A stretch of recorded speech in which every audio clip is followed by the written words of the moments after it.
Hey, everybody, welcome back to I Know a Guy. I'm Anthony, and this is the podcast where connections thrive. Each episode, we spotlight inspiring entrepreneurs, professionals, and individuals doing amazing things. Together, we'll grow your circle, spark collaborations, and discover new opportunities. Today, we're meeting Keyonna Taylor, an executive customer service leader with over 20 years of experience in crafting exceptional client experiences and optimizing customer journeys. Passionate about strategic impact and engagement, Keyonna specializes in driving global success and leading high-performing teams across industries. How are you doing today, Keyonna? Very, very good. How are you, Anthony? I'm doing fantastic. We're getting close to the weekend, so I'm looking forward to that. But can't really complain about the week. I've met a lot of awesome people like yourself, and having some fun conversations. So just a different kind of awesome. But Yes. anyway, yeah, I was really enjoyed our last conversation. You're doing some awesome things, and there's a lot of people out there that need to know what that is. So I was happy to have you on and to share that. But to start off, just to get to know you a little bit, where are you calling in from? Where are you located? Palm Coast, Florida, right? No one really knows where that's at, and that's okay. Just a little 2 seconds. I'm between Jacksonville, Florida, and Orlando, which people know about that. So it's Yeah, it's beautiful here. that's awesome. You've been there for a while, or are you newer to the area? Newer to the area, newer. We've been here for 3 years, but from Austin, Texas. Was in Texas for a little over a decade, or Mhm. actually more than a decade. So South by Southwest is about to kick off in a week, and missing kind of some of the high stakes thing that was really exciting to be a part of and keeping Austin weird. So a lot of people will be going there. Yeah. No, that's awesome. Yeah, 3 years there. You got your haunts. So if you have friends coming into town that have never been, where are you going? What are you guys doing? And where are you going for dinner? Ooh, okay. So we will take the drive. I love Palm Coast. It's quiet, but not the best options for food. So we'll drive to Jacksonville or we'll drive over to Orlando for dinner. Sometimes St. Augustine is also very, very nice. People know about that historical area, beautiful area as well. So, one of the three. But sometimes we stay home too. You can't drive every day. Yeah, yeah. No, I get that. But what genre of food? Like what kind of where are Ooh, you going for that? Like you don't have to name restaurants. We don't need a name drop, but just in general, like okay, I won't name drop. So my favorite is probably Latin, right? Mexican, Latin, just because you get into the Latin food, it kind of expands, right? Your flavors. I'm a big steak person. My family is from the South, right? Mississippi. Grew up around my grandparents, very inclusive of a large family. So, the big protein and then some potatoes on the side type meals. So yeah, I love it. American food, Spanish food. What food isn't good? Italian, a great lasagna, or pasta, make me hungry, but yeah, yeah, yeah, keep they going. all have their highlights. The southern food is the stick to your ribs food, right? So Yeah, you won't be hungry for a while with that. yeah, for sure. So awesome. Well, what can you tell us about what you do? Oh, okay. So this is supposed to be kind of short, but I could go on forever. Customer success, right?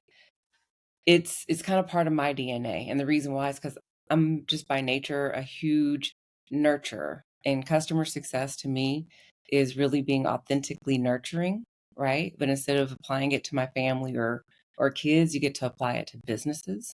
You get to take a look at how they're functioning, and you get to advise them on how do you take care of your end client, because at the end of the day, not only does the end client benefit, but the business benefits. And customer success is multifaceted. So you're looking at data, but you're also listening to the voice of the customer. You're really caring and listening to what their challenges are. Or the main topic is typically how are they using your product or services? And what are the gaps or enhancements you can make? And you're not just hearing them, right? You're really understanding how they utilize it, how they can derive benefit and value. And you're taking that talk track or topic or problem statement back to your internal teams, right? And since I don't work inside the business, I'm an extension of the business. I get to add on top of that more advisory, consultative, kind of secret sauces or additional value that allows them to follow up, right? Take that conduit, talk to product, talk to support, understand how your roadmap is going to be impacted. What does that look like? What's the time frame of those enhancements? and then actually close the loop with the client. You get to tell them, look, we listened to you, and here's the outcome of that. Here's what we're rolling out. Here's a feature being released, and give them the time frame so that they understand how and when it will impact and improve their business. Okay. Awesome. Is this something that you've always wanted to do? Is this something in high school you're like, you know what I'm going to do when I grow up? Or is there a story there? Kind of what got you where you are? So a little history on that. In 2010, when I moved from Nebraska, which I'm originally from, born and raised in the Midwest, which people mostly don't know, and that's okay. And I moved to Texas. I worked for a company called Rackspace. And Rackspace, one of the most important pieces of why they were so successful at the time is because they believed in fanatical support. And they truly, truly lived the values, and they put the customer first, extremely customer centric company. That empowered them at that time. And the reason why it empowered them is because they really were so in tune and cared about the customer that they were always able to keep an open channel of communication open, which always led them continuous opportunities of improvement, of enhancement. And so the clients were loyal. They were advocates. It's like Beyonce's beehive for Rackspace. Like that's how loyal their clients were, right? And that made them truly, truly successful. But customer success was an evolution. There was kind of a gap between account management or sales and support, right? Customer success was developed to encompass all that, to be very proactive, right? Customer service, customer support, that's all reactive. You have a problem, something's broke, there's an outage, you call that. That's reactive, right? The problem already exists. Customer success is very proactive. We're anticipating a problem. We're getting insights and data and voice of the customer that really allows us to take information. So account management really became sales, which was more focused on business development people. And customer success became more of an authentic, nurturing relationship, still data driven, but there was no sales target. That allowed us to really put the customer first because there was not a sales target that we were going to reach because that became the priority. Our customer was the priority. So when I had that exposure and we went through that transition, that's when I really kind of bonded. And I was like, this is kind of home for me in this role. Because like I mentioned, my nurturing kind of DNA, that's what a true CSM does. They're strategic, they're data driven, but they're nurturing a relationship nonetheless. Okay. Yeah, no, I like that. What is it that you love most about what you're doing now? Seeing the transition and the wins, the successes, whether a company is large or small, they start in one state, right? But the whole win, the whole kind of gotcha, or what drives me is seeing where they go. What does their journey look like? And seeing that outcome. And it's not static when you see the outcome. It's a continual progression. And that's why customer success is a life cycle role.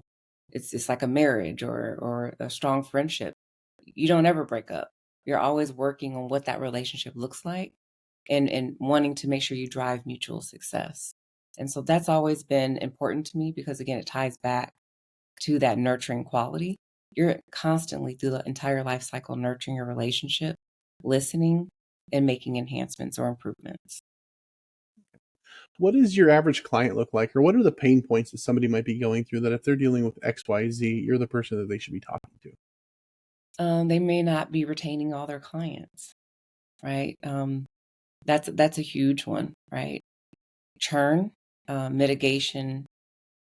When you mitigate that, then you look at the end year. If you're doing like a quarter over quarter or end of year, you're able to see that okay, 10% of our customers leave for a competitor, whether it's for pricing or features or whatever. Retaining that keeps your revenue in your pocket. It keeps your profits in your pocket. And if you focus on the customer, the profit will stay. And so that's one of the components.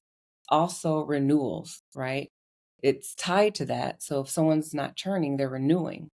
But another piece of renewals is ensuring that they stick with you, that they're continuously seeing lifetime value with what you offer.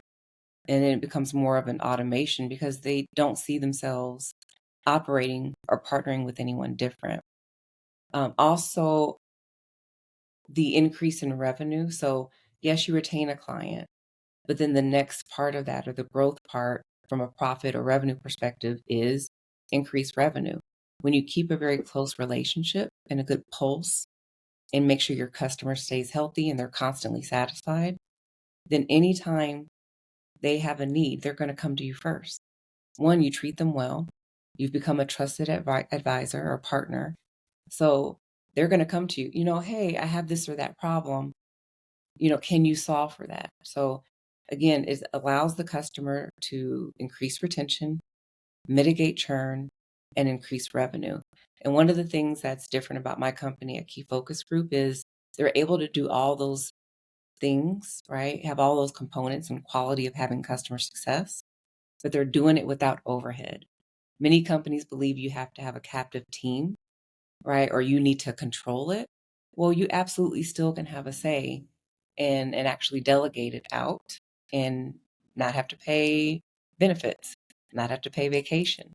So it gives the company an opportunity to cost optimize. Okay. Gotcha. Yeah, it makes sense. A lot of people overlook the retention part. They're always focused on getting new clients. And it's like, yeah, great, you should. But let's Yep. make sure we're keeping the ones you have happy. That's your return business. That's going to be your referrals. It's going to Yeah. play into a big part of it. So that's awesome. What about power partners? What are other professionals or industries that maybe you synergize really well with, or maybe find a lot of collaborative opportunities working with? I would say a couple would be like analytics partner, right? Because data is still part of ours, and maybe that company focuses purely on analytics. Any technology or AI partnership, because that can improve the process or operations, right? Enhancing the time to do administrative things. Also, you can build in automations that go out so that the customer or the client always has some type of visibility to you, right? Or to the products and services that you offer. So even when you're not meeting with them face to face or virtually, they're getting reminders, they're getting educated. There's some type of communication that's always there. Or, being able to reach out for assistance or questions. Another piece is customer experience is also a compliment. And I'll tell you a little bit of why that's a compliment. People realize, and if you ever looked at any of my posts, I kind of break down the difference between customer service, customer success, and then customer experience. Customer service, support, customer success, they're all pillars under the broader umbrella of customer experience. Customer experience is the full end to end, right? That can be when a customer first sees your brand, right? Or has to engage. How do they get a hold of you? All the way through the life cycle and every touch point in between. That could be marketing, right? Is your marketing inundating or is your marketing impacting? It could be your support and creating tickets or reaching out for customer service, right? It's the full impact. Customer success is a pillar of that, and it's the proactive pillar versus the reactive pillar, like customer service. So you're talking about pillars under a broader CS um, strategy or CX strategy, which is customer experience. So when there's customer experience, like consultants or companies, because they take care of the entire umbrella, we can actually collaborate and synergize very well because they may say, look, we're doing this whole project or we're doing a full customer journey. Can you help us really hone in on the customer success strategy? How they tier customers out or the thresholds they attack, what part is digital versus what part is white glove, which is all those things that are in that particular pillar. And it gives us a chance to collaborate and take pieces off their plate. And then at the end of the day, we make this kind of beautiful kind of orchestra or symphony, and everything's working beautifully together because everyone that is a specialist is very much contributing to their part. Okay. Yeah, I like that. What advice would you give a new or aspiring entrepreneur? Get your ducks in a row before you take off. And I'm not saying don't be agile. There's a difference. Be agile. Do what you got to do. Um, be lean, right? Don't go in and spending a whole lot of money.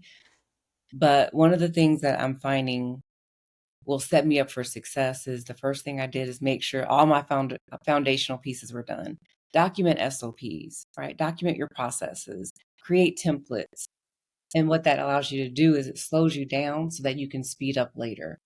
So once you're actually getting a customer and they're going through your journey, you're not disrupting that journey because you don't have a component address. I didn't go through or document this process, right? Put your standard operating procedures together.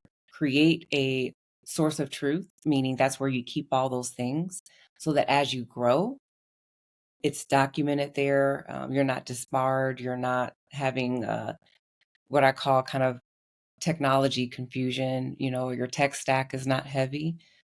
So be lean and make sure you get your processes, SOPs, templates documented up front. Yeah. Fantastic advice. What makes an exceptional customer experience? Walking in the customer's shoes. If you put yourself in their position and you respond and create strategies and processes that benefit the customer, that's really focused on ensuring that they're able to digest or utilize your business or service with ease. That's what makes the ultimate customer, success. That's what impacts the full customer experience. I did a post the other day that says, would you do business with you? So if you put yourself in their shoes and you had to go through, maybe a particular situation and you experience it from the other side, there's probably things that you would have done differently. There's probably some things you would have smoothed out or processes you would have enhanced. If you're always thinking about it from that perspective and you're putting yourselves in their place, it really gives you a very clear vantage point of what you need to enhance or improve. There's a reason that's the golden rule, right? Treat Right. others the way you want to be treated. It works with business too, right? That Exactly. Yeah. So your people customer. do it. They become Exactly. like blind or selfish, and they just kind of forget to actually execute on that. Hmm. Yeah, no, we've all seen that. So, how can strategic vision drive global success? Ooh, seeing the bigger picture. I just had a call this morning with one of my advisory board members, and I love the way he thinks because sometimes you're thinking you're going to do things or execute things a certain way, but when you're thinking of things strategically, when you're looking at kind of the world as your oyster and full of resources, it allows you to kind of see the bigger picture and maneuver or manipulate, not negatively manipulate, but manipulate resources, the way you think, processes, people, your team, right? Kind of your tribe. And to me, your customers are part of that tribe. When you look at things like that and you see the bigger picture and you really implement a strategy and you're not closed minded, there's so many, there's so much more areas of opportunity, thinking outside the box, different vantage points that you can implement that allow you and your clients to experience things differently and for you to delineate yourself from, say, your competitors, right, that are in your space. Yeah. What are some of the keys to leading high performing teams? Psychological safety. And if someone feels scared or that they would be belittled or embarrassed by sharing a thought or an idea, then you're doomed for failure. Someone needs to be comfortable to talk to you. I don't care if you're the CEO, right? If you're not listening to your team, then are you a team? And from a longevity standpoint, are they going to continue to be there? When you're building a team, whether it's from the ground up as an entrepreneur or you're building it into a $1 billion company, without your team, you will fail because they have native knowledge. They've been with you from the start. They've contributed to ideas or processes or product ideas or launches or educational webinars that drive adoption of your product. They believe in it. And many times you vetted them and hired them for a reason. So if you're not treating your team well and they don't feel safe to speak, they will not be high performing. They will shut down, and you're limiting not just them, but in essence, you're limiting the opportunity and um, the area of growth for your entire business.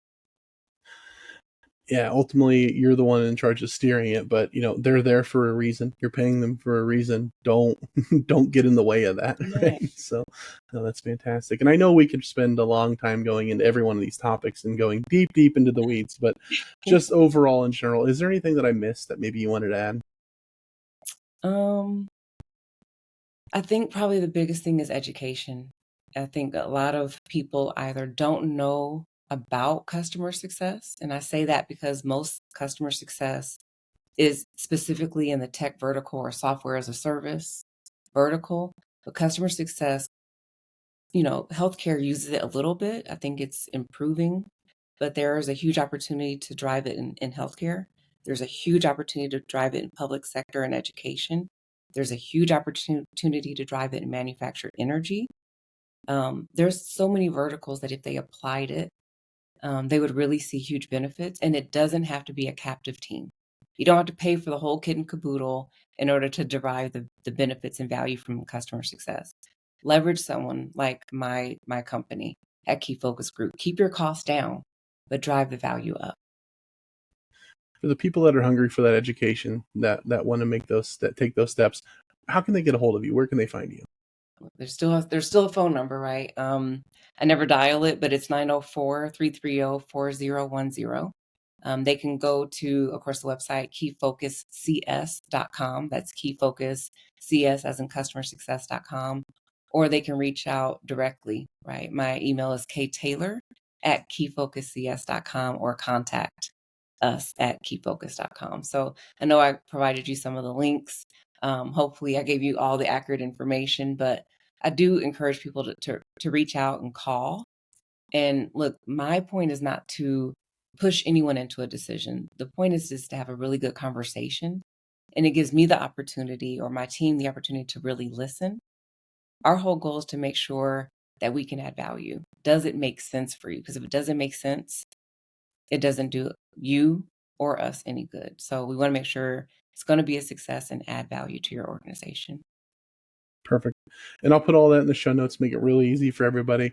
If anybody would like to get a hold of Keyonna, absolutely do it. The education is the big part. Like she says, if it doesn't make sense, it doesn't make dollars, right? Is that how it works? True. So have that conversation. You're going to learn more than you know going in. There's a lot of things here where, like I said, there's a lot of rabbit holes you can go down. There's definitely going to be some blind spots that you can use some enlightening on. So have that conversation. Reach out. She's exactly as nice on a one-to-one as she is here, so don't be afraid of anything like that. But feel free to reach out. Other than that, if somebody would like to get a hold of me, you can find me at ikag.me. You can find more episodes, subscribe to our newsletter, and connect with our growing community of awesome people like Keyonna.